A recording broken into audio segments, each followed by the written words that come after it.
Hello बच्चों, welcome back to YouTube channel Lucky Maths. बच्चों, इस वीडियो में मैं आपको कंपार्टमेंट को लेकर के जितने भी आपके सवाल बनते हैं, इंप्रूवमेंट को लेकर के आपके जितने भी सवाल बनते हैं और 6 एडिशनल सब्जेक्ट को लेकर के आपके जितने भी सवाल बनते हैं बच्चों, धीरे धीरे करके मैं आपको अच्छी तरीके से समझाने वाला हूँ। इस वीडियो को कंटिन्यू करना और विदाउट स्किप देखना, बहुत अच्छी तरीके से मैं समझाऊंगा और लगभग हर क्वेश्चन आपका मैं इस वीडियो में जो है उस सवाल का जवाब जरूर दे करके जाऊंगा। और अगर फिर भी आपका कोई क्वेश्चन बनता है बच्चों इस वीडियो को कंप्लीट देखने के बाद में, तो मुझे कमेंट सेक्शन में बता देना, मैं वहीं पर आपका अच्छी तरीके से आपको समझा दूंगा।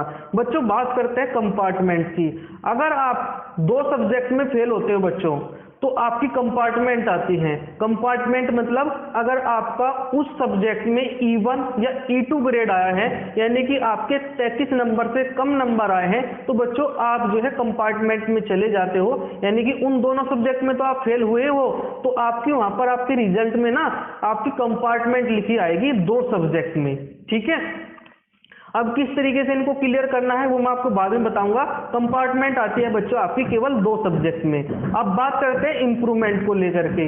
इंप्रूवमेंट बच्चों, अगर आप पास हुए हो, यानी कि आपकी डी ग्रेड आई है, 33 से 40 नंबर के बीच में अगर आपके आते हैं, तो बच्चों आपकी डी ग्रेड आती है।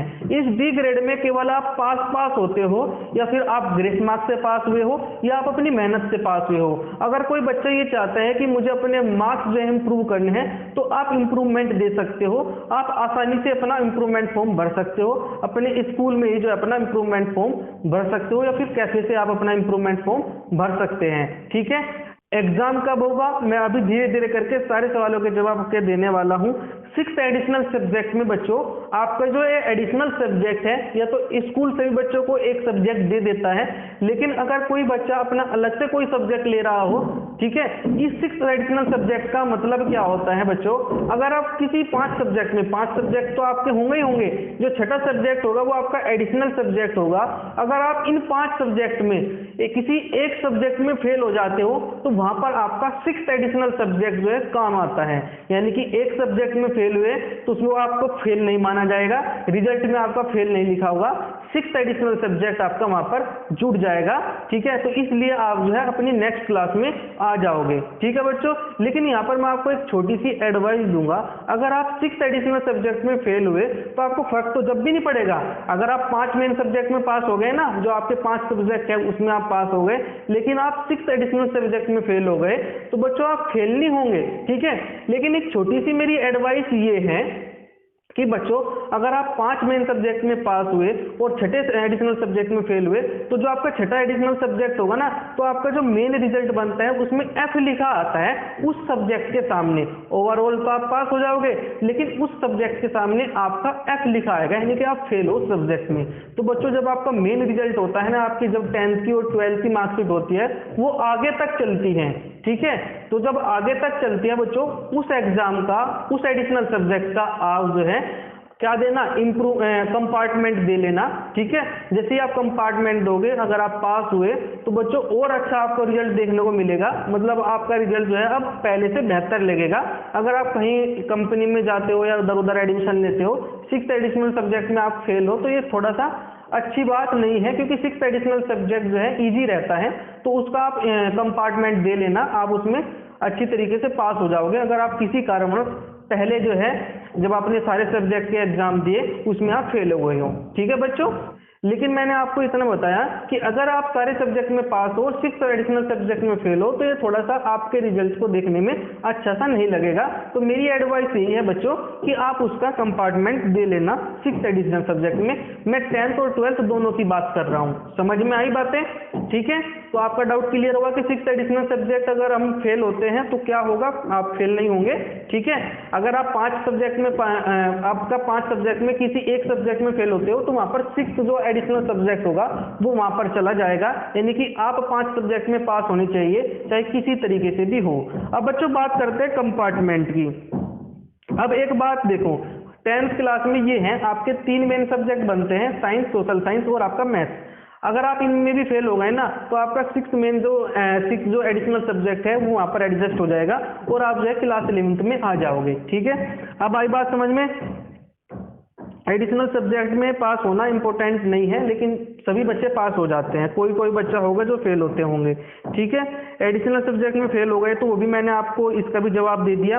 कंपार्टमेंट के आपके बहुत सारे क्वेश्चन बनते हैं, अभी धीरे धीरे करके दे रहा हूँ बच्चों में। कंपार्टमेंट में फेल, अगर हाँ बच्चों अब देखो भाई, आप शुरुआत के जो मेन एग्जाम थे आपके, उसमें आपकी 2 सब्जेक्ट में कंपार्टमेंट आई, अब उसका आप जो है 1-1.5 महीने बाद ही जो है सीबीएसई आपका कंपार्टमेंट के एग्जाम लेना शुरू कर देती है, ये इम्प्रूवमेंट के एग्जाम लेना शुरू कर देती है। पेपर ऐसा ही आएगा जो आपने पहले दिया, सिलेबस भी वही रहेगा, कोई चेंज नहीं रहेगा। जिस आपका एग्जाम में फेल हुए, जो कुछ भी उसका सिलेबस था, ठीक उसी तरीके से ही आपका दूसरा पेपर तैयार किया जाएगा, उसी सिलेबस में से ही। सिलेबस भी आपका कोई चेंज नहीं रहता। आई बात समझ में? अगर आपने कंपार्टमेंट दी तो आपको यहाँ पर बच्चों 3 चांस मिलते हैं कंपार्टमेंट के। एक चांस मिलता है बच्चों उसी साल 1-1.5 महीने बाद, जुलाई अगस्त में आपके पेपर हो जाते हैं। लेकिन अगर आपका रिजल्ट जो है डिले हो रहा है, जैसा इस तरीके से हो रहा है 2021-22 वाले सेशन में, तो 1-1.5 महीने बाद आपका क्या होगा, कंपार्टमेंट के एग्जाम रिजल्ट आने के 1-1.5 महीने बाद जो है आपके एग्जाम होते हैं, ठीक है। अगर आप उसमें पास हो गए तो बहुत अच्छी बात है।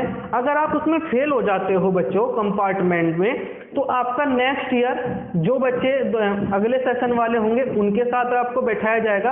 अगर आप उनके भी साथ फेल हो गए तो जो वे बच्चे जो है अपना पहली बार एग्जाम दे रहे होंगे मेन एग्जाम, तो उसके बाद में जो आपका उस मेन एग्जाम वाले बच्चे जो अपना कंपार्टमेंट देंगे, फिर आपको तीसरी बार उनके कंपार्टमेंट वालों के साथ में आपको बैठाया जाएगा।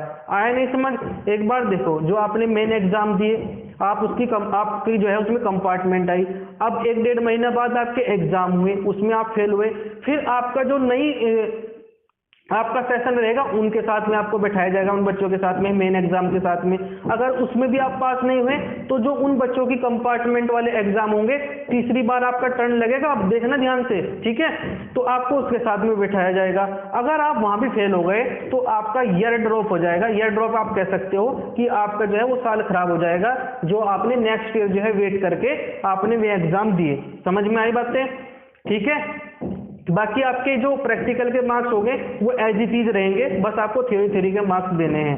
और हाँ, काफी सारे बच्चे क्या करते हैं, एक और क्वेश्चन उनका बन रहा होगा कि सर हमारा जैसे कि हम कंपार्टमेंट आ गई और हमें एडमिशन लेना है, ठीक है बच्चों, भाई कंपार्टमेंट आ गई और आपको एडमिशन लेना है, तो अब आप क्या करोगे, आपकी कंपार्टमेंट आई, आप 11th क्लास में आप अपना एडमिशन ले सकते हैं, ठीक है। भाई शर्त एक होगी, सीबीएसई ने साफ साफ बताया है, अगर आपका उसी साल, जिस साल आपने एडमिशन लिया, जिस साल आपकी कंपार्टमेंट आई और 1-1.5 महीना बाद आपके एग्जाम हो रहे हैं, अगर आप उसमें पास नहीं हुए, ध्यान से सुनना, तो आपका नेक्स्ट क्लास में एडमिशन नहीं होगा। समझ में आई बातें? आप 11th में नाम कट जाएगा, फिर आपको अगली साइकिल में जो है एग्जाम देने होंगे, उसके बाद आप 11th क्लास में जा सकते हो अगर आप पास हुए तो। समझ में आई बातें? आई कि नहीं? ठीक है। फिर आती है आपकी मेन सब्जेक्ट 6 के मार्क्स हो जाएंगे, पास हो जाओगे, ठीक है। कंपार्टमेंट में अब्सेंट, और हाँ काफी सारे बच्चे कंपार्टमेंट में अगर एब्सेंट हो गए तो बच्चों आप फेल ही कंसीडर होंगे। फिर आपको जो अलग आप दूसरी बार पेपर दोगे ना, अगर उसमें भी एब्सेंट रहे और तीसरी बारी के में भी एब्सेंट रहे तो आप फेल माने जाओगे। अगर पहले वाले में एब्सेंट रहे तो आपको दूसरा चांस मिलेगा, दूसरे में आपने जो है एब्सेंट रहो प्रेजेंट रहो, बस किसी तरीके से पास होना है, ठीक है। एब्सेंट तो एब्सेंट रहेगी, अगर तीनों में एब्सेंट रहे तो फेल, तीनों में फेल रहे तो फेल। अगर आपने एग्जाम दिया और आपके पास मार्क्स आते हैं तो आप पास हो जाओगे। समझ में आई बातें? अच्छी तरीके से समझा रहा हूँ मैं आपको, ठीक है। पहले कंपार्टमेंट में फेल तो 11th में एडमिशन नहीं, वो भी मैंने आपको समझा दिया। सारे जितने भी बच्चों के क्वेश्चन रहते हैं ना, वो मैंने आपको समझा दिए, ठीक है बच्चों। आई होप मैंने आपको अच्छी तरीके से समझाया होगा। अब आपका कोई भी क्वेश्चन इसमें नहीं बन रहा है, ठीक है बच्चों। हाँ, इम्प्रूवमेंट में आपकी बात होगी, अगर आपने इम्प्रूवमेंट के फॉर्म भरे और आप पेपर देने नहीं गए या आप फेल हो गए तो बच्चों वो आपकी गलती है। जैसे ही इम्प्रूवमेंट का रिजल्ट आएगा उसी तरीके से आपके मार्क्स इंक्लूड किए जाएंगे।